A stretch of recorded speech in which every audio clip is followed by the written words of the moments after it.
सिद्धिर्भवतु। नमो अरिहंताणं, नमो सिद्धाणं, नमो ऐर्याणं, नमो वज्रायाणं, नमो लोये सव्वसाहुणम्। ओंकारं बिन्दुसंयुक्तं नित्यं ध्यायन्ति योगिनः, कामदं मोक्षदं चैव ओंकाराय नमो नमः। अविरल शब्द घनोग प्रक्षालित सकल भूतलमलकलंका, मुनिभिरुपासित तीर्था सरस्वती हरतु नो दुरितान्।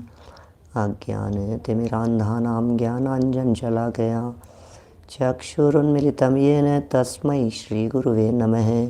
श्रीपरम गुरुवे नमः। परम्पराचार्य गुरुवे नमः। सकलकलुषविध्वंसकं श्रेयसां परिवर्धकं धर्मसम्बन्धकं भव्यजीवमनः प्रतिबोधकारकं पुण्यप्रकाशकं पापप्रणाशकमिदं शास्त्रं श्रीसंयमप्रकाशनामधेयम्। अस्य मूलग्रन्थकर्तारे श्री सर्वज्ञदेवास्तदुत्तरग्रन्थकर्तारे श्री गणधरदेवा प्रतिगणधरदेवास्तेषां वचनानुसारमासाद्य आचार्य श्री कुन्दकुन्दाम्नाय आचार्य सूर्यसागरेण विरचितं श्रोतारः सावधानतया शृण्वन्तु। मङ्गलं भगवान् वीरो मङ्गलं गौतमो गणी, मङ्गलं कुन्दकुन्दाद्यो जैनधर्मोऽस्तु मङ्गलं। सर्वमङ्गलमाङ्गल्यं सर्वकल्याणकारिकं प्रधानं सर्वधर्माणां जैनं जयतु शासनं, जैनं जयतु शासनं, जैनं जयतु शासनं। संयम प्रकाश नाम का ये ग्रंथ है और श्रावकों के 6 आवश्यकों की चर्चा चल रही थी। 6 आवश्यकों के अंतर्गत हम यहाँ पहुँच गए हैं आज अंतिम आवश्यक की तरफ, जिसका नाम है दान। बहुत महत्व है दान का भी। दान देय मन हर्ष विशेखे, दान देना अपने आप में एक बहुत बड़ी उपलब्धि है। अभी देखिए, मुझे मालूम है हमारे बहुत सारे आत्मार्थी ये भी सोच सकते हैं कि लो अब दान देने को भी उपलब्धि कहने लगे कि नहीं भाई साहब, श्रावक के जीवन में इन्हें आवश्यक कह करके पुकारा गया है। जिनेंद्र देव की पूजा, गुरुओं की उपासना, स्वाध्याय, संयम, तप और दान ये अनिवार्य कर्तव्य हैं प्रत्येक श्रावक के जीवन में करने योग्य। दान देने से परिणामों में निर्मलता आती है, दान देने से परिणाम उज्जवल होते हैं, दान देने से भावनाएं बनती है, दान देने से हृदय की पवित्रता होती है, दान देने से निर्लोभी वृत्ति होती है, लोभ की वृत्ति का शमन होता है, लोभ को जीतने की भावना होती है। दान देना बहुत उत्तम कार्य है दान। और दानम चेति गृहस्थानाम षट्कर्माणि दिने दिने, दान भी श्रावक के आवश्यकों में, प्रतिदिन करने योग्य आवश्यकों में से एक आवश्यक है। माने रोज़ाना दान देना चाहिए श्रावक को। कितना दान देना चाहिए? बोले रोज़ दो, नहीं तो महीने में दो, लेकिन देना तो ज़रूरी है दान। आज उसकी चर्चा करेंगे हम अपेक्षित विस्तार से दान के संदर्भ में। लेकिन उससे पहले हमारा ये अभ्यंतर तप के भेदों का कुछ प्रकरण 10-5 मिनट के लिए जो बच गया है उसे पूरा कर लेते हैं। पेज नंबर निकालिए, 516 है, 516, 516 है नंबर का पेज। अभ्यंतर तप के भेद निम्न प्रकार से हैं। प्रायश्चित नंबर 1, दूसरा विनय, फिर वैयावृत्ति, स्वाध्याय, फिर कायोत्सर्ग और फिर ध्यान। ये 6 अभ्यंतर तप हैं। प्रायश्चित किसका नाम? तो कहा जो आचरण एवं चरित्र में किसी प्रकार की शिथिलता एवं दोष का दंड लेना है उसको प्रायश्चित कहते हैं। क्या कह रहे हैं? जो आचरण एवं चरित्र में, आचरण में, चरित्र में, दोनों में किसी भी प्रकार की शिथिलता और दोष लग गया हो उसका दंड लेना। हमने जो चारित्र पालन किया उस चारित्र में भी दोष लग सकता है। चारित्र भी कह सकते हैं, चरित्र भी कह सकते हैं, आचरण भी कह सकते हैं, प्रवृत्ति भी कह सकते हैं। हमने जो संकल्प लिए थे उन संकल्पों की भी बात कही जा सकती है। शिथिलता आना, उसमें दोष जो लग गए हों उनके लिए स्वयं ही दंड ले लेना, किसी गुरु के निर्देशन में दंड ले लेना, स्वयं दंड ले लेना, दंड लेकर के उसके लिए सोचना कि भविष्य में इस प्रकार की गलती नहीं होगी, उसको प्रायश्चित्त कहते हैं।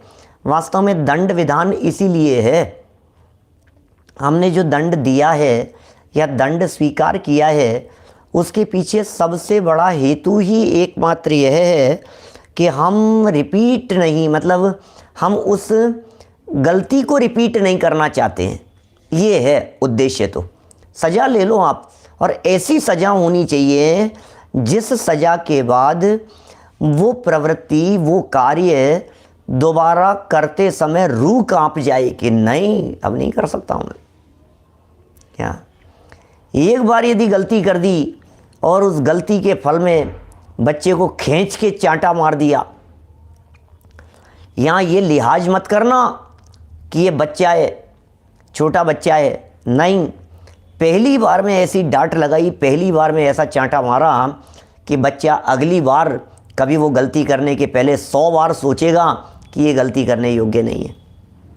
बच्चे के लिए तो कह दिया साहब, अपने लिए क्या करें, अपने आप को इस तरह की सज़ा दीजिए, अपने आप को इस तरह की सज़ा दीजिए जिससे कभी गलती रिपीट नहीं हो, जिससे गलती कभी दोहराई न जाए। ये प्रायश्चित्त विधान की बात है, बहुत महत्वपूर्ण है। अंतरंग तप कह करके पुकारा इसे। ये तपस्याएँ माने पूर्व में किए गए दोषों की निवृत्ति भी है और वर्तमान में नए दोष नहीं करेंगे ऐसी भावना भी है। इसका नाम प्रायश्चित्त है।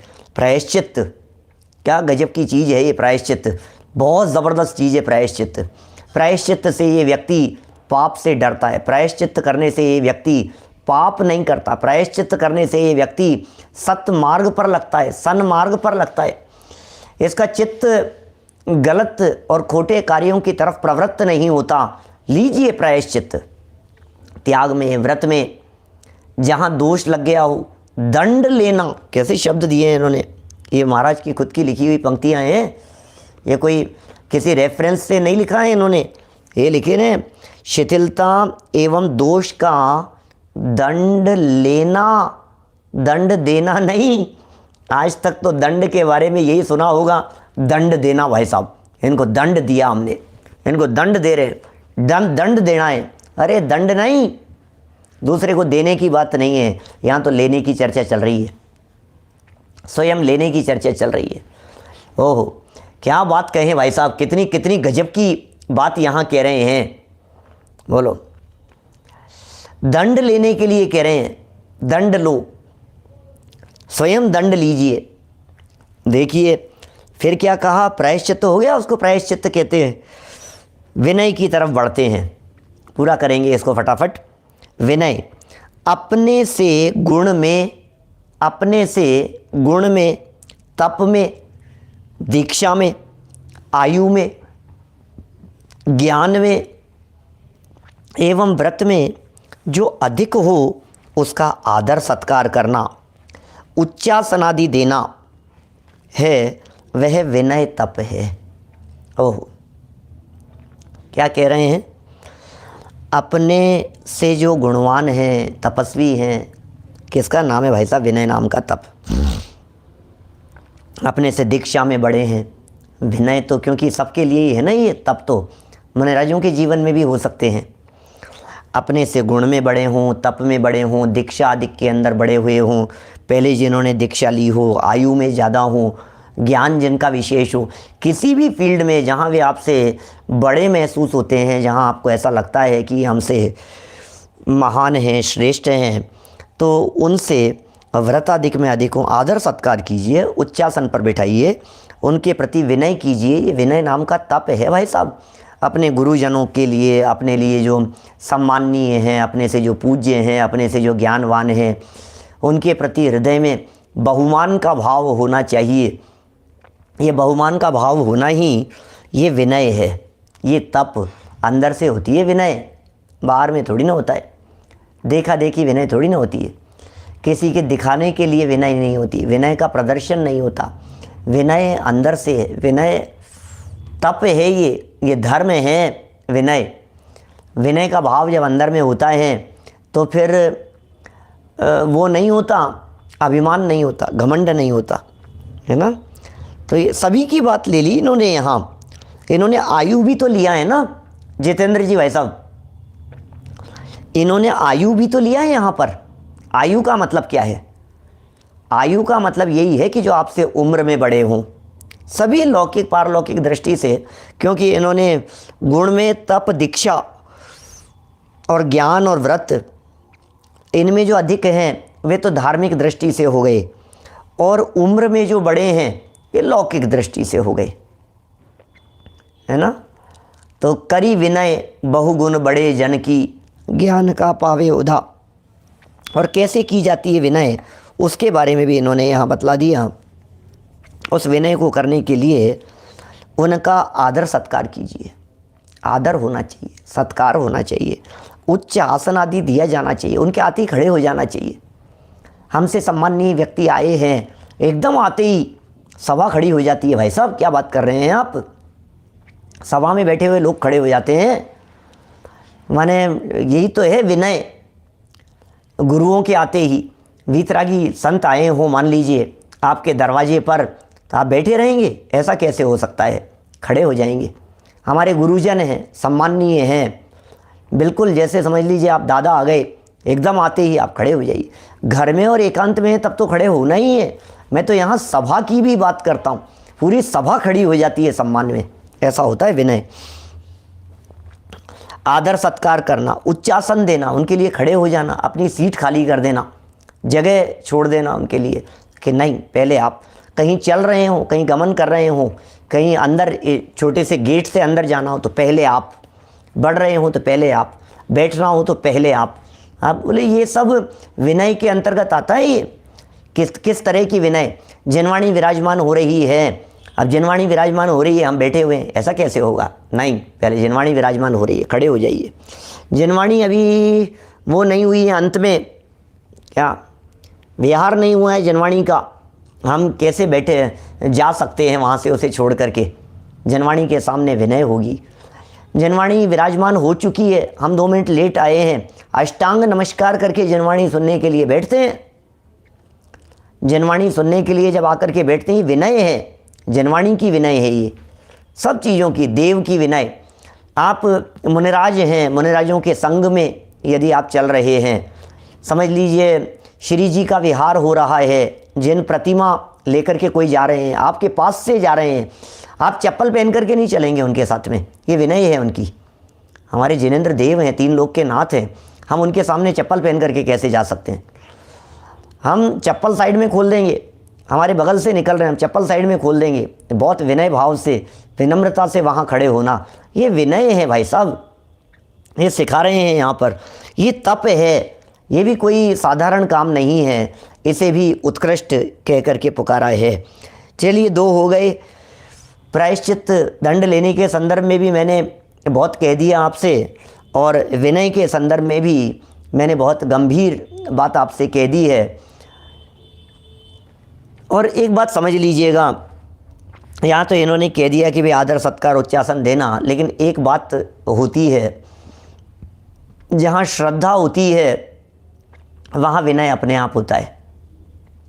ये तप है, श्रद्धा होगी तो विनय अपने आप होगा। इसलिए हृदय में विनय होने के लिए, विनय नाम के तप के लिए जिनके प्रति विनय होनी है उनके प्रति श्रद्धा होनी चाहिए। देखिए, पर विनय, अभी स्वभाव विनय की भी चर्चा कर सकते हैं अपन। करी विनय बहुगुण, बहुगुण अनंत गुण वाला तो अंदर में आत्म तत्व बैठा हुआ है, वो भी तो बहुगुण है, उसकी विनय तो की नहीं। पर की विनय में निज की विराधना हो रही है, उसकी भी तो खबर नहीं है। राजीव जी साहब आगरा वाले, पर की विनय में अपने स्वभाव की निरंतर विराधना हो रही है, उसका भी तो विचार विवेक होना चाहिए।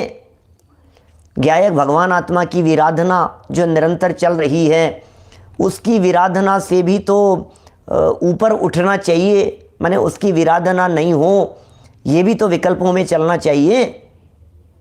जो हर क्षण कर रहे हैं उस गायक की विराधना, वो भी अनंत गुण संपन्न है, अनंत गुणों से युक्त हैं, उसकी भी विनय होनी चाहिए। माने गायक की विराधना नहीं होगी, प्रभु परमात्मा की विराधना नहीं होगी। अंदर में बैठे हुए गायक भगवान आत्मा जो अनंत गुणों का अखंड पिंड है, जो निधान है, उसकी अविनय कैसे होगी, उसका अवर्णवाद कैसे होगा?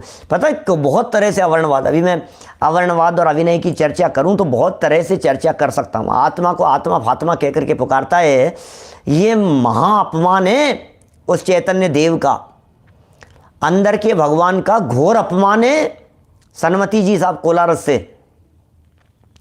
अंदर में बैठे हुए इस देह रूपी देवालय में बैठे हुए जो भगवान है, उस भगवान का अपमान, पर्सनल भगवान कहे थे ना हमने उनको, पर्सनल भगवान, हमने पर्सनल मंदिर कहा था। निज आत्म ऐसा मंदिर है तुझको तेरे भगवान, पर्सनल भगवान की बात कही थी हमने। तो जो पर्सनल भगवान है, मैं उनके बारे में आपसे पूछना चाहता हूँ। आप बाहर के भगवान का तो अपमान आपसे बर्दाश्त नहीं होता, आपको लगता है अरे भाई साहब बहुत बड़ा अपमान कर दिया, लेकिन अंदर बैठे हुए भगवान का भी तो अपमान हो रहा है प्रतिक्षण, उसका क्या होगा? अंदर के परमात्मा का क्या होगा? अंदर के भगवान के अपमान का क्या होगा? उसका तो विचार विवेक नहीं है। उसके अपमान से भी निरंतर बचना चाहिए। विनय हो गया, उच्च आसन दे दिया हमने, उच्च आसन पर विराजमान कीजिए उसे। कौन से उच्च आसन पर? श्रद्धा के उच्च आसन पर विराजमान कीजिए, जिसके श्रद्धा के उच्च आसन पर भगवान विराजमान होते हैं, भगवान आत्मा विराजमान होते हैं। श्रद्धा के आसन पर जहाँ परमात्मा विराजमान होते हैं, जहाँ देव विराजमान होते हैं, गुरु विराजमान होते हैं, शिक्षा गुरु विराजमान होते हैं, दीक्षा गुरु विराजमान होते हैं, धर्म गुरु विराजमान होते हैं, जिनवाणी विराजमान होती है। जिनवाणी माँ जहाँ श्रद्धा के लेवल पर विराजमान होती है, फिर विराधना नहीं हो सकती है उसकी, फिर विराधना का भाव नहीं हो सकता है। ये विनय नाम का तप है, बहुमान का भाव है अंदर में। श्रद्धा के आसन पर, हे जिन देव पधारो श्रद्धा के आसन पर। ओहो, श्रद्धा के आसन पर प्रक्षाल पाठ है अभय जी भाई साहब का। चलिए वैयावृत्ति की तरफ बढ़ते हैं। वैयावृत्ति, वृद्ध हो, बालक हो, रोगी हो एवं दीन हो, अंधा हो, लंगड़ा हो तथा पंगु हो, ग्लानि छोड़कर उसकी परिचर्या सेवा आदि करना है, सो वैयावृत्य तप है। ओहो, सो वैयावृत्य नाम का तप है। वृद्ध हैं भैया, वृद्ध हैं, बुजुर्गों की सेवा करो, कर सकते हैं। कितनी हिम्मत चाहिए, कितना पुरुषार्थ चाहिए उसके लिए। पैर दबाओ उनके, बैठो उनके पास में कुछ देर के लिए, 10 मिनट बैठो, उनकी चर्चा सुनो, उनकी बातें सुनो, कोई बात नहीं।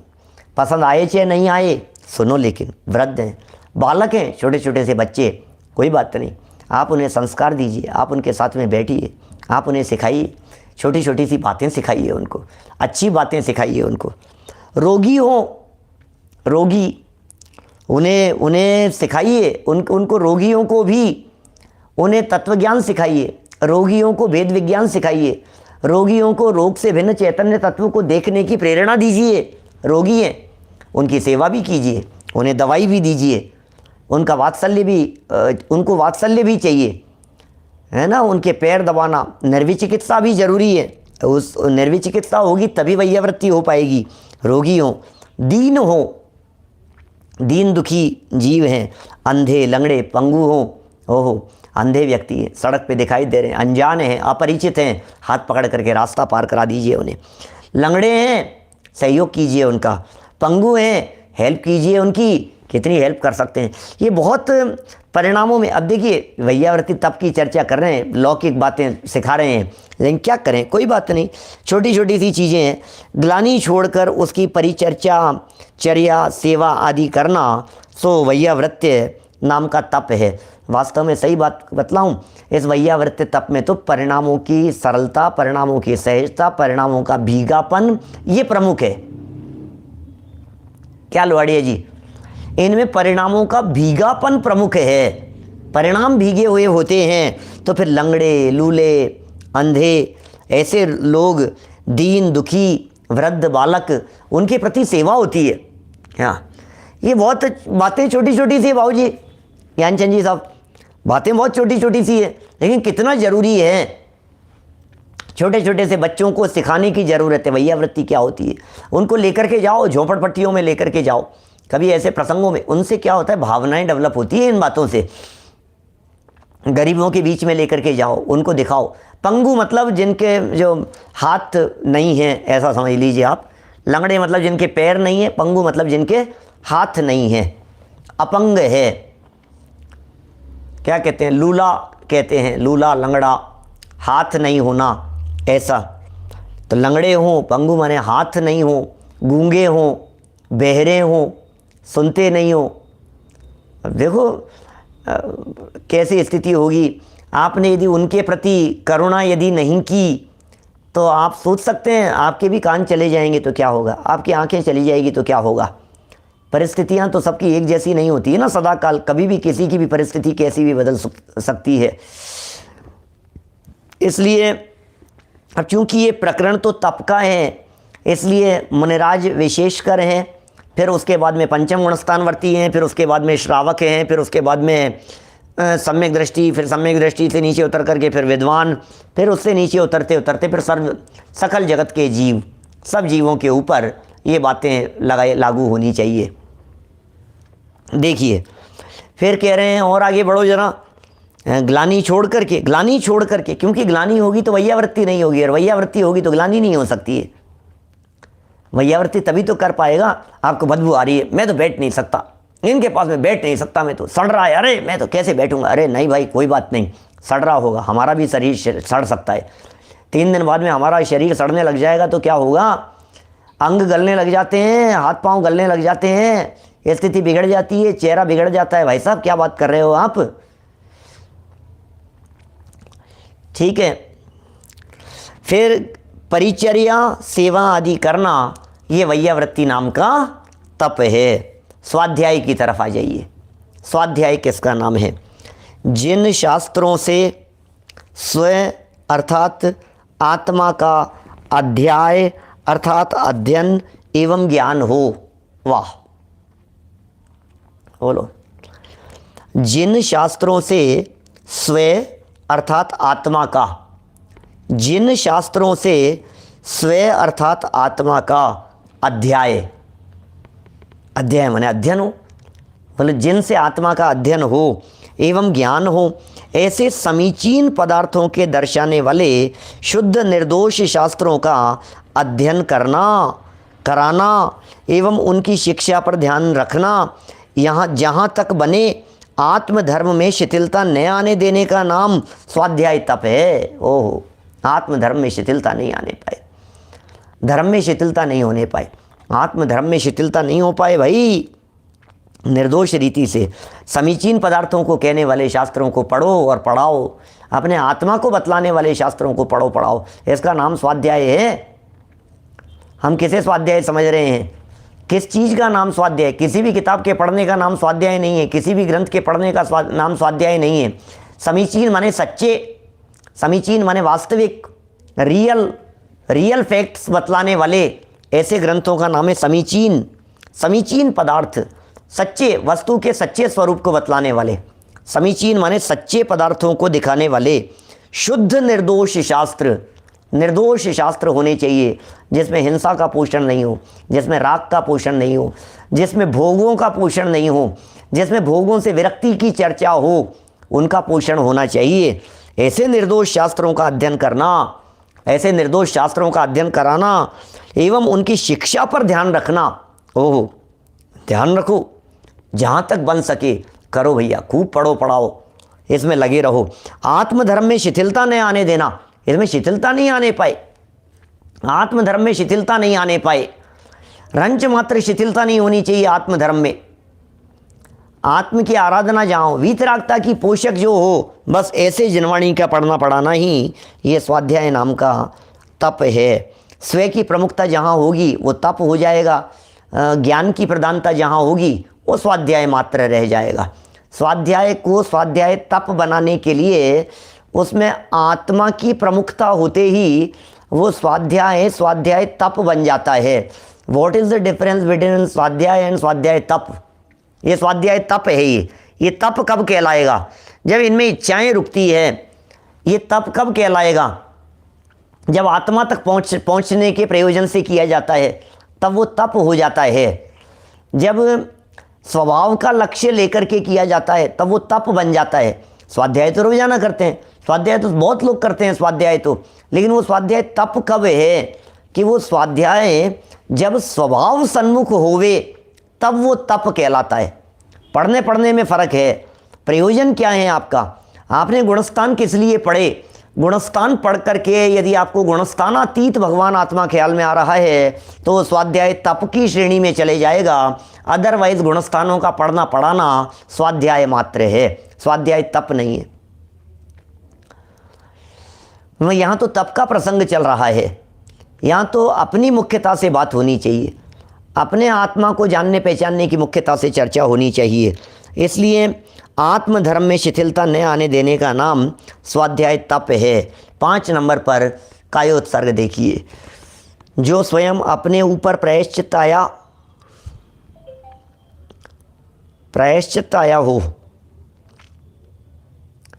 उसमें अथवा दिनचर्या में और आचार पालन ग्रंथों में जो भी कायोत्सर्ग बताए हैं उनको करने का नाम कायोत्सर्ग है। किसको करने का नाम कायोत्सर्ग है?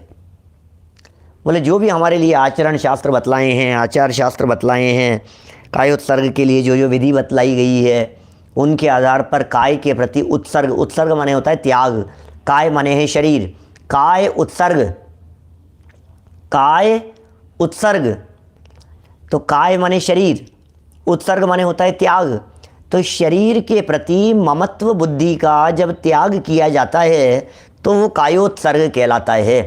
कायोत्सर्ग में शरीर के प्रति ममता छूटती है, कायोत्सर्ग में शरीर के प्रति मोह भाव छूटता है।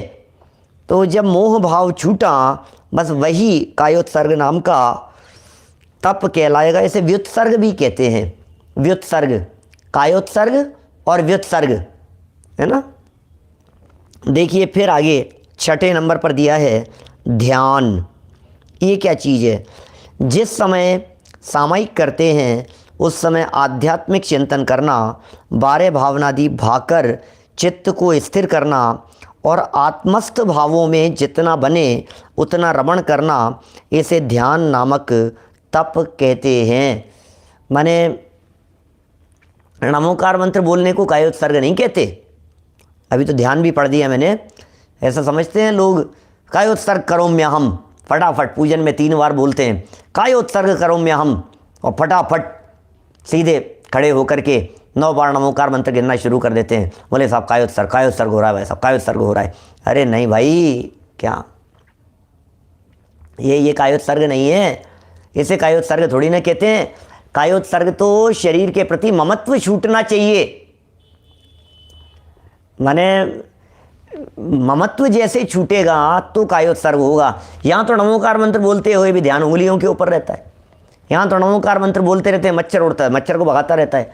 यहाँ तो नमोकार मंत्र बोलता है कायोत्सर्ग कर रहा हूँ, कितना हो गया, इधर उधर भी देख रहे, कोई भरोसा नहीं है इसका।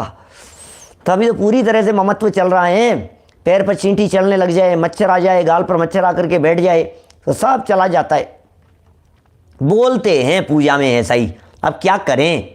वास्तव में तो उसका अर्थ इस तरह का है, माने पूजन के बीच में भी पूजन करते करते प्रभु मैं कब तक आपकी पूजन में अटका रहूँगा, मैं आपकी पूजन करते करते भी ये लंबे समय तक पूजन करने में शुभ विकल्पों में नहीं अटक जाऊं, इसलिए मैं पूजन करते करते भी अपने स्वभाव में जाता हूं 1 मिनट के लिए। इसके लिए कायोत्सर्ग था। समझ में आ रही है बात? पूरी पूजन की प्रक्रिया में जब बीच बीच में कायोत्सर्ग की बात कही थी तो इसलिए कही थी कि मैं कहीं हे जिनेंद्र देव आपकी पूजन रूप शुभ भावों में ही नहीं अटका रहूं और पूजन करते करते भैया 2 मिनट के लिए रोकना पूजन, कि क्या हुआ कि मैं थोड़ा अपने वैभव को संभाले आता हूँ, मैं थोड़ी अपनी संपत्ति को संभाले आता हूँ। कि कैसे संभालोगे? कि कायोत्सर्ग करके। कि कायोत्सर्ग करके क्या होगा? आत्म स्वभाव का ध्यान करके, अपने स्वरूप का स्मरण करके, अपने आप को जानकर पहचान कर, देह के प्रति ममत्व बुद्धि का। क्योंकि देखिए ये जो भाव भूमि बनी है ना, हे जिनेंद्र देव आपकी पूजन करते हुए, हे जिनेंद्र देव आपकी पूजन करते हुए जो मेरी भाव भूमि थोड़ी सी परिपक्व हुई है, आपकी पूजन करते समय करते करते जो परिणामों में थोड़ी सी निर्मलता आई है, जो भूमि तैयार हुई है, इस चलती हुई उत्कृष्ट भाव भूमि में यदि मैं अपने स्वभाव का अवलंबन लेने का प्रयत्न करूंगा तो फटाफट अनुभूति हो जाएगी, परिणाम अपने स्वभाव की तरफ जुड़ जाएंगे। इसलिए चलती पूजन के बीच में ही रोक करके कायोत्सर्ग करोम्यहम, एकाग्र चित्त होकर के, शांत चित्त होकर के, आंखें बंद, हिलना डुलना नहीं, उपयोग की एकाग्रता, प्रभु का स्मरण, अंदर के भगवान को देखने के लिए कायोत्सर्ग किया जाता है। बस चले गए अंदर। हम आप समझ रहे हैं ये कायोत्सर्ग, तो क्या होगा कि क्या ज़रूरत है बीच बीच में कायोत्सर्ग की। कायोत्सर्ग का मतलब तो यही होता है। अब वो क्या करें साहब, अब आम आदमी होते हैं, आम पब्लिक होती है, अब हर आदमी को तो ये बात कह नहीं सकते साहब।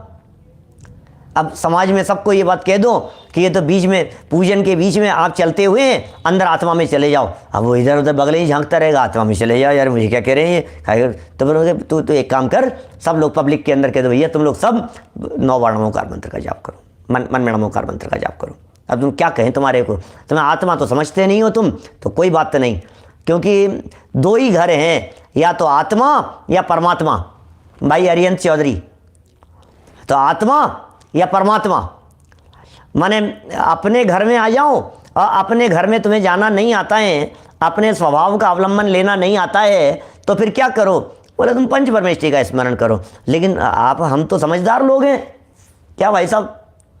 अब जब हम लोग समझदार लोग हैं तो हमारे लिए क्या तैयारी होनी चाहिए, हमें क्या करना चाहिए। बोले हमें तो कायोत्सर्ग के नाम पर देह के प्रति ममत्व बुद्धि को छोड़कर आत्म स्वभाव का चिंतन करने का प्रयास करना चाहिए। ये है कायोत्सर्ग। चलिए, मैं तो ध्यान भी पढ़ चुका था, ध्यान की तरफ बढ़ चुका था। नहीं तो किसी ने पूछा कि कायोत्सर्ग में तो 9 बार नमोकार मंत्र बोलते हैं, तो मुझे विकल्प आया कि ये थोड़ा सा इसको क्लियर कर देना चाहिए। प्रसंग बना है तो ज़रूर इसका रहस्य खोलना ही चाहिए। क्या होता है कायोत्सर्ग, किसके लिए होता है कायोत्सर्ग, क्यों किया जाता है कायोत्सर्ग, कैसे किया जाता है कायोत्सर्ग, कायोत्सर्ग करने की विधि क्या है। यही तो विधि है कायोत्सर्ग करने की। और कब होगा, बोलो चलते फिरते यदि आप करना चाहेंगे, दुकान पर बैठे बैठे तो थोड़ी ना आप कायोत्सर्ग करेंगे तो एकदम अंदर में चले जाएंगे। सारे पाप भाव तो छूट ही चुके हैं, विषय कषाय के परिणाम छूट चुके हैं, विषय वासनाएं छूट चुकी है। जिनेंद्र देव के सामने आकर के बैठे हैं, जिनेंद्र देव और हम जब दोनों ही आमने सामने बैठे हुए हैं और पूजन कर रहे हैं और प्रभु की भक्ति में लगे हैं, प्रभु का अंतरंग और बहिरंग वैभव जब हमें दिखाई दे रहा है, जब प्रभु को अंतर से देख रहे हैं और बाहर से देख रहे हैं, जब सब तरफ से जिनेंद्र देव जिनेंद्र प्रभु दिखाई दे रहे हैं हमारे को, अब प्रभु की तरफ देखा तो प्रभु क्या कह रहे हैं, भाई तू देखने वाले को देख। अब पूजन करते करते जब हमें पूजन के काल में पूज्य पुरुषों के वचन याद आ गए, पूज्य पुरुषों का उपदेश याद आ गया, तो अंतर्मुहूर्त के लिए ही सही, लेकिन बीच में ही क्या काम किया हमने, बोले काय उत्सर्ग करने का अभ्यास किया, शरीर से ऊपर उठने की प्रैक्टिस की, शरीर से ऊपर उठ करके अपने ज्ञायक आत्म तत्व को देखने का अभ्यास शुरू किया, तो समझ लीजिए अब आत्मदर्शन हो गया। ओह, हो गया आत्मदर्शन। यही तो करने योग्य काम है भाई साहब, आत्मदर्शन करो। बोलो, चर्चा तो आज हमारे को दान की करनी थी, क्या करें, हेडिंग भी हमने तो दान का ही रखा था प्रवचन का। बहुत सारे लोग तो ये सोच करके आज तो दान की चर्चा होनी है, अपना क्या काम है, अपने को दान देना तो है नहीं, न अपन दान देने वाले न अपन दान लेने वाले, अपने को दान का प्रवचन सुन करके क्या करेंगे अपन, क्या करें भाई।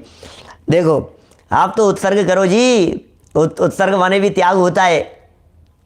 प्रेमचंद जी एडवोकेट साहब, उत्सर्ग माने भी दान होता है, उत्सर्ग माने भी त्याग होता है, छोड़ना।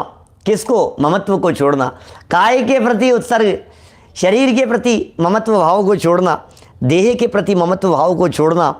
आचार पालन ग्रंथों में जो कायोत्सर्ग बतलाएं वो भी सब करो, उस विधि से करो, उस पद्धति से करो, उस प्रक्रिया से करो जो प्रक्रिया यहाँ बताई गई है उसके आधार पर बतलाओ। चलो हो गया भैया, है ना, ये तो खूब कर लिया अपन ने, प्रायश्चित्त भी कर लिया, उपयोग की एकाग्रता के लिए कर लिया, अंदर में जुड़ने के लिए भी कर लिया अपन ने, है ना, कायोत्सर्ग का। अब नहीं हो सकता, अब देखिए तो फिर साहब इसका मतलब पंडित जी जब कायोत्सर्ग करने के लिए कहें तो उस समय क्या हमारे को खड़े नहीं होना चाहिए? क्या जब कायोत्सर्ग करने के लिए कहें तो हमको बिल्कुल आंखें बंद करके स्थिर नहीं होना चाहिए? बोले इसके बिना शरीर से ममत्व टूट करके अंदर कैसे जाएगा? काय के प्रति ममत्व तोड़ करके यदि अंदर जाना है, अंदर अपने चैतन्य आत्म तत्व तक पहुंचना है तो कैसे पहुंचेंगे बताइए? उसके लिए आपको कम से कम हिलना डुलना तो बंद करना पड़ेगा। हिलना डुलना तो बंद करना ही पड़ेगा ना। हाँ साहब हिलना डुलना बंद कर दिया, आंखें तो बंद करनी पड़ेगी, जबान भी बंद करनी पड़ेगी, तभी तो हम शरीर से ऊपर उठ करके उस आत्म तत्व का दर्शन कर पाएंगे। क्या इन सब से ऊपर उठना पड़ेगा। देखिए और देखिए आगे 6 नंबर पर ध्यान। जिस समय सामायिक करते हैं उस समय क्या करें? दादा बहुत बार ये प्रश्न पूछते हैं। अभी ऑपरेशन के लिए जा रहे थे छोटे दादा डॉक्टर हुकमचंद जी बारिल साहब, उससे एक दिन पहले 15-20 मिनट चर्चा हुई उनसे फ़ोन पर ही, तो यही चर्चा चली करना क्या, सामायिक के काल में क्या करें, वही चिंतन उनका चलता है। संजीव सामायिक के काल में क्या करें, कैसे करें? माँ चिंतई माँ जंपई है, माँ चिंतई, चिंतन भी मत करो, बोलो नहीं, सोचो नहीं, है चेष्टा मत करो। करना क्या है? उस सामायिक के काल में चलना क्या चाहिए? उस सामायिक के काल में धारा क्या चलनी चाहिए? ध्यान, ध्यान कहते हैं ना, ध्यान, तो ध्यान कहते हैं तो उस ध्यान में ध्यान का विषय क्या होगा, ध्यान में करेंगे क्या, ध्यान के लिए अवलंबन क्या होना चाहिए? तो बोले ध्यान में ज्ञान चलता रहना चाहिए, ज्ञान की धारा बराबर चलती रहे, ऐसा है। ध्यान में जो ज्ञान है वो ज्ञान की धारा बराबर चलती रहे, ये होना है। अब बाकी सब काम छूट जावे। तो जिस समय सामायिक करते हैं उस समय क्या किया जाता है? उस समय आध्यात्मिक चिंतन करना। अब सामायिक के नाम पर पाठ कर लो, सामायिक के नाम पर पढ़ लो, सामायिक के नाम पर क्या करना है? सामायिक पाठ बना करके दे दिए। आप मुझसे कहते हैं पंडित जी आप सामायिक के ऊपर कुछ लिख दो ना, पंडित जी सामायिक के ऊपर आप एक कैसेट बना दो, पंडित जी सामायिक के ऊपर आप एक प्रवचन कर दो, पंडित जी सामायिक के ऊपर आप 10 मिनट का कुछ बना। बहुत जगह बहुत लोग पूरे दुनिया भर में सब तरह के लोग बोले पंडित जी कुछ ऐसा हो जाए तो क्या करेंगे? बस हम वो आपका कैसेट लगा देंगे और उस कैसेट को बस हम सुन लेंगे बस 10 मिनट के लिए, तो हमारी सामायिक हो जाएगी हमारी आपके साथ में। सामायिक विद डॉक्टर संजीव गोदा। अरे गजब ही हो गया भैया, मेरे साथ सामायिक। सामायिक आत्मा के साथ में करो, संजीव जी के साथ में नहीं। सामायिक किसके साथ में करनी है? प्रतिक्रमण किसके साथ में करना है? ध्यान किसके साथ में करना है? नहीं पंडित जी आपके साथ में ध्यान करना है। आपके साथ में नहीं, अपने आप के साथ में ध्यान करना है, ऐसा बोलो। विपुल गांधी जी साहब क्या करें? उल्लास भाई किसके साथ में ध्यान करना है? उल्लास भाई आपके साथ में ध्यान करना है, आपके साथ में करना है, आपके साथ में नहीं भाई। देवेंद्र भाई आपके साथ में नहीं, अपने आप के साथ में ध्यान करना है, ऐसा बोल। अपने आप के साथ में ध्यान करना है, ध्यान में अपने आप को जानना है, स्वयं को जानना है। आध्यात्मिक चिंतन चलता है, आध्यात्मिक चिंतन उस ध्यान के काल में अध्यात्म की धारा बहती है, धारा प्रवाह रूप से अध्यात्म अध्यात्म अध्यात्म अध्यात्म अध्यात्म ये गुंजायमान होता है। लिख रहे हैं यहाँ जिस समय सामायिक करते हैं उस समय आध्यात्मिक चिंतन करना। ओहो कैसा चिंतन करो? आध्यात्मिक चिंतन करो। सुनो मेरी भावना का पाठ करना ये सामायिक के काल में शोभा नहीं देता। समझ में आ रही है क्या बात? सामायिक के काल में मेरी भावना नहीं चलेगी, सामायिक के काल में वो सब बातें नहीं चलेगी जिन बातों में उपयोग इधर उधर जाता हो। सामायिक के काल में देवशास्त्र गुरु की चर्चा भी नहीं होगी सामायिक के काल में, क्योंकि वो सामायिक का काल है। सामायिक के काल में तो वो भी नहीं होगा। तो फिर क्या होगा? सिर्फ आत्मा का चिंतन, ऐसा चिंतन, ऐसे विचार, ऐसे विकल्प, अंदर में ऐसी धारा बहे जिसके माध्यम से अपने आत्म तत्व को पकड़ सकें हम, जिसके माध्यम से हम आत्मा तक पहुंच सकें। इसका नाम है आध्यात्मिक चिंतन, सामायिक। अब हो रही है सामायिक, मैं कौन हूँ, आया कहाँ से और मेरा रूप क्या, संबंध दुखमय कौन है, स्वीकृत करूँ परिहार क्या, मैं ज्ञानानंद स्वभावी हूँ, ये चिंतन चलता है। हूँ स्वतंत्र निश्चल निष्काम, ये चिंतन चलता है। मैं ज्ञानानंद स्वभावी हूँ, मैं ज्ञानानंद स्वभावी हूँ। क्या ऐसा है? सामायिक आध्यात्मिक चिंतन चलना चाहिए। हाँ, यदि कहीं ऐसा भी कह दिया गया हो प्रवचन सुनने का नाम सामायिक है, ऐसा भी कह दिया गया हो, कोई बात नहीं, चिंता मत करो आप। उसमें भी अकेला सुनना मात्र नहीं, सुनते सुनते उसमें से जब स्वरूप का चिंतन करने लगो तो समझ लेना अब हो रही है सामायिक, अब हो रही है असली सामायिक। देखिए कैसे शब्द दिए, बड़ा सुंदर शब्द है ये, आध्यात्मिक चिंतन करना, आध्यात्मिक स्पिरिचुअल होना चाहिए। माने आत्मा ही आत्मा के संदर्भ में, मैं तो बस आत्म तत्व हूँ। समय सार 38वीं गाथा का विषय, मोक्ष मार्ग प्रकाशक पेज नंबर 38 का विषय, ऐसा सहज सुमेल है, संयोग है। आप देखना 38वीं गाथा और 38 नंबर पेज, समय सार की 38वीं गाथा और मोक्ष मार्ग प्रकाशक का 38 नंबर पेज, तो आपको लगेगा ये कैसे है, ये 38 में क्या है, ये 38 का क्या होता है। ये 38 का कमाल ये है कि रत्नत्रय प्रकट होते हैं जिनसे 8 कर्मों का अभाव होता है। ये है 38 का कमाल। 38 है ना, गाथा नंबर 38, पेज नंबर 38, जिसमें गजब की बात कही गई है। ये 38 माने 3 माने रत्नत्रय, सम्यक दर्शन ज्ञान चारित्र, कि होता क्या है उससे, बोले 8 कर्मों का अभाव। इसका नाम क्या है, बोले 38, 8 कर्मों के अभाव करने की प्रक्रिया। अहम इक्को खलु शुद्धो, 38 नंबर पेज, अमूर्तिक प्रदेशों का पुंज, ये भगवान आत्मा अंदर विराजमान है।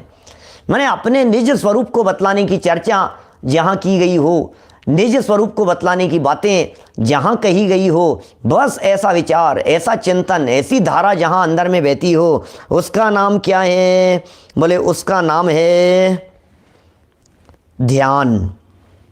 ठीक है साहब, ये हो गया आध्यात्मिक चिंतन, ये हो गया आध्यात्मिक ध्यान चिंतन करना। अब 12 भावनादिक भाकर चित्त को स्थिर करना, अब ये भी वही हो गई। शक्तियों का चिंतन भी हो सकता है, 12 भावनाओं के चिंतन। और 12 भावनाओं के चिंतन में तो अरे भाई 12 भावनाओं का चिंतन मतलब अंदर की तरफ आने की प्रक्रिया। 12 भावनाओं का चिंतन मतलब शरीर की अनित्यता, 12 भावनाओं का चिंतन माने संयोगों की अशरणता, 12 भावनाओं का चिंतन माने संयोगों की असारता। 12 भावनाओं का चिंतन माने क्या है, इन सब की असारता, ये सब असार हैं। फिर ये मेरे नहीं है, ये पर हैं।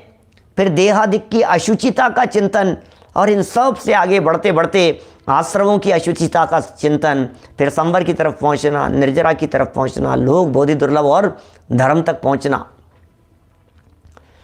बोलो क्या क्या कह रहे हैं ये जगनेश भाई? 8 कर्मों के नाश से 3 रत्न प्रकट नहीं, 3 रत्न के प्रकट होने से 8 कर्मों का नाश। ऐसा ऐसा आगे पीछे करना, ऐसा है। सम्यक दर्शन ज्ञान चारित्र यहाँ प्रकट होंगे और बाद में कर्मों का नाश होगा। इस तरह से 3 पहले हैं, 8 बाद में हैं, इस तरह से उसको लगाना है। चलिए, ये हो गया अपना कायोत्सर्ग हो गया, आध्यात्मिक चिंतन हो गया, 12 भावनाओं को भा करके चित्त को स्थिर करना। करो स्थिर चित्त को। चित्त को स्थिर किस तरह से करें? 12 भावनाओं को भा करके चित्त को स्थिर करो। 12 भावनाओं को भाओ, 12 भावनाओं को भा करके चित्त स्थिर होता है। चित्त में जब वैराग्य जागृत होता है, जब बाहर से दृष्टि हटती है, जब दृष्टि अंदर की तरफ चली जाती है, जब दृष्टि अपने स्वभाव की तरफ जाती है, तो अपने आप ही चित्त में स्थिरता होती है। जब स्थिर होता है चित्त, उसे कहते हैं ध्यान। चित्त के स्थिरता को ध्यान कहते हैं। ध्यान में स्थिरता प्रमुख है। क्या ध्यान में स्टेबिलिटी उपयोग की, चित्त की, ज्ञान की एकाग्रता, एक ज्ञायक आत्म तत्व को पकड़ लिया और वहां से फिर उपयोग विचलित नहीं होता है इधर उधर, इसका नाम ध्यान है। तो जिस समय सामायिक करते हैं उस समय क्या करते हैं? कोई पूछे आप सामायिक के काल में क्या करते हैं, आप सामायिक कैसे करते हैं, सामायिक के काल में क्या क्या विधि है, क्या होता है? कहते हैं हम आध्यात्मिक चिंतन करते हैं। बोले आध्यात्मिक चिंतन करने में किसका चिंतन करते हैं? बोले आत्मा का चिंतन करते हैं। किसके आत्मा का करते? बोले अपने आत्मा का करते हैं। और किसके आत्मा का करेंगे? क्यों किसी और की आत्मा का करेंगे? हम अपने आत्मा का चिंतन करते हैं। आध्यात्मिक चिंतन करना, 12 भावनादि भाकर चित्त को स्थिर करना। जब 12 भावनाओं को भाया जाता है चित्त स्थिर होता है। और आत्मस्थ भावों में अभी ध्यान है, ये ध्यान करना बतला रहे हैं। आत्मस्थ, आत्मा में स्थित होने वाले आत्मस्थ भावों में, आत्मा में स्थित होने वाले भावों में, आत्मस्थ भावों में। अब ये भाव कौन से होंगे आत्मस्थ भाव? अब इनमें 47 धर्मों की चर्चा कर सकते हो जो 47 नयों के माध्यम से बतलाए गए हैं, और 47 शक्तियों की चर्चा कर सकते हो। फिर प्रदेशों की दृष्टि से, द्रव्य की दृष्टि से, क्षेत्र की दृष्टि से, काल भाव आदि की दृष्टि से आप ये सब कर सकते हो। तो आत्मस्थ भावों में जितना बने उतना रमण करना, उसे ध्यान नामक तप कहते हैं, उसे ध्यान नाम का तप कहते हैं। तो ये सब बातें हो गई है, विशेष इन सब के बारे में और कुछ कहने योग्य नहीं है। बातें तो फिर एक एक तप के संदर्भ में एक एक खूब चर्चा करो, ये सब हो सकती है। तो इसका भी विशेष वर्णन पूर्व में मुनि धर्म के वर्णन में कह चुके हैं। अब देखो आप, मुनि धर्म के वर्णन में पहले कह चुके हैं पिछले भाग में, और यहाँ पर अब थोड़ा बहुत इन्होंने कह दिया, हमने थोड़ी बहुत चर्चा भी कर ली उसके संदर्भ में। तो अतः यहाँ विस्तार नहीं किया गया है। तो इस तरह से अब देखो, इसको दान से जोड़ूं मैं। जब ऐसा ध्यान होता है, जब आत्मा का चिंतन होता है, जब उपयोग अपने में चला जाता है, तो बाहर की चीज़ का बाहर छूट जाना, उसका नाम है दान। समझ में आई क्या बात? अब दान क्या हो गया? जब देव पूजा हो गई, गुरुओं की उपासना हो गई, स्वाध्याय हो गया, संयम हो गया, तप हो गया, और तप में जब अपना उपयोग अपने में चला गया, जब तप के माध्यम से हम अपने में समा गए, जब तप के उत्कृष्ट वेद के माध्यम से अपने स्वभाव तक जुड़ गए, जब अपन अपने से जुड़ गए, तो फिर अब ये जो बाहर में जो दिखाई दे रहे हैं इन सब का क्या होगा? बोले ये सब तो छूटे हुए थे, छूट गए। बोले अभी इनकी ज़रूरत, बोले तुम ले जाओ यार, तुम्हें ज़रूरत है, बोले तुम ले जाओ यार, कोई बात नहीं। अनुग्रहार्थम स्वस्याति सर्गो दानम, ऐसा लिखा है उमा स्वामी आचार्य देव ने। फिर जिसको जो ज़रूरत थी, अब भाई हमारे को तो कुछ और मिल गया, तो बोलो अब तुम इसका क्या करोगे, इसका क्या करोगे? बोले ले जाओ। तो ये दान हो गया, इसी का नाम तो दान है। जो ज़रूरतमंद हैं उन्हें ज़रूरत की वस्तुएं उपलब्ध करा देना, इसी का नाम तो दान है। और वो कब होगा? जिनके जीवन में तप होता है, माने जिनके जीवन में विरक्ति होती है, जिनके जीवन में अनासक्ति का भाव होता है, जो इच्छाओं को जीत लेते हैं, जो इच्छाओं पर विजय प्राप्त कर लेते हैं, जिनकी इच्छाओं के ऊपर उत्कृष्ट रीति से विजय होती है। फिर अब उनके माध्यम से जब बाह्य पदार्थ स्वयमेव बिना किसी तीव्र विकल्प के, बिना किसी सर दर्द के, बिना किसी माथे में दर्द के, जब वे सब छूट जाते हैं, तो इसका नाम ही तो दान होता है। ऐसा दान, इस दान की क्या महिमा है, इस दान का क्या स्वरूप है, इस चर्चा को हम कल यथा समय आगे बढ़ाएंगे। आज नहीं, कल ही चलेंगे भाई साहब दान की तरफ। आज तो यहीं होना था, इसलिए इतना ही हुआ है, शेष कल। जनवाणी स्तुति। अभी वो आदिनाथ टीवी चैनल जो है उस पर चल रहा है अपने छेड़ाला के प्रवचन, इस समय प्रसारण चालू है, उसका आप लाभ ले सकते हैं। जनवाणी। जा वाणी के ज्ञान ते सूझे लोकालोक, सो वाणी मस्तक नमूं सदा देत हूँ ढोक, सदा देत हूँ ढोक। नमो अरिहंताणम, नमो सिद्धाणम, नमो अरिहंताणम, नमो जयाणम।